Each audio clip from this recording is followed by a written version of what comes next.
മർക്കോസിന്റെ സുവിശേഷം 10-ാം അധ്യായം 46 മുതൽ 52 വരെയുള്ള പാസേജിൽ ഒരു പ്രാർത്ഥന നമുക്ക് കാണുവാൻ കഴിയുന്നുണ്ട്. അത് കുരുടനായ ബർത്തിമായിയുടെ പ്രാർത്ഥനയാണ്, അല്ലെങ്കിൽ നിലവിളിയാണ്.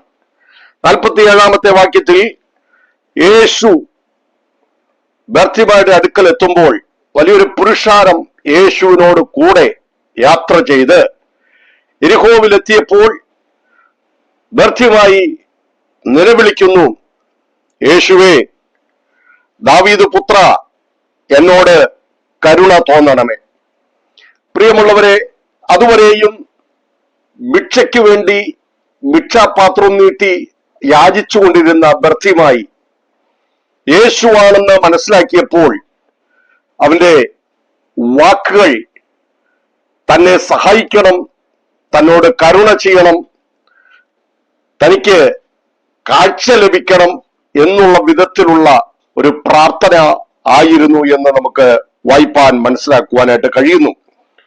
ദാവീദ് പുത്ര, യേശുവെ, എന്നോട് കരുണ തോന്നണമേ എന്നുള്ളതായ ആ യാചനയുടെ മുൻപിൽ യേശു അവന്റെ നിലവിളിയെ നിരസിക്കാതെ, യേശു ആ അപേക്ഷയെ തള്ളിക്കളയാതെ അവന് വേണ്ടി അത്ഭുതം ചെയ്തു എന്നുള്ളത് ഈ സന്ദേശം കേൾക്കുന്ന പ്രിയമുള്ളവരെ, നമ്മെ ആദരിക്കുന്ന ഒരു കർത്താവുണ്ട്, നമ്മുടെ നിലവിളിയെ ശ്രദ്ധിക്കുന്ന ഒരു കർത്താവുണ്ട്, നമ്മുടെ കണ്ണുനീരിനെ മറികടന്നു പോകാത്ത കർത്താവ് നമ്മുടെ പ്രാർത്ഥനയുടെ ശബ്ദം കേട്ട് നമുക്ക് വേണ്ടി പ്രവർത്തിപ്പാൻ മതിയായവനാണ്.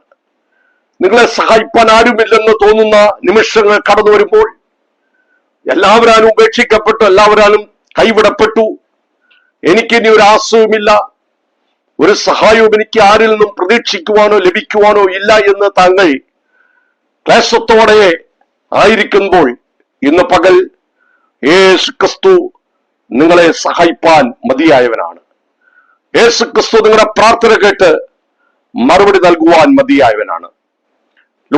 യോഹന്നാന്റെ സുവിശേഷം 11-ാം അധ്യായത്തിന് 40-ാമത്തെ വാക്യത്തിൽ നാം വായിക്കുന്ന ഇങ്ങനെയാണ്, വിശ്വസിച്ചാൽ നീ ദൈവത്തിന്റെ മഹത്വം കാണും.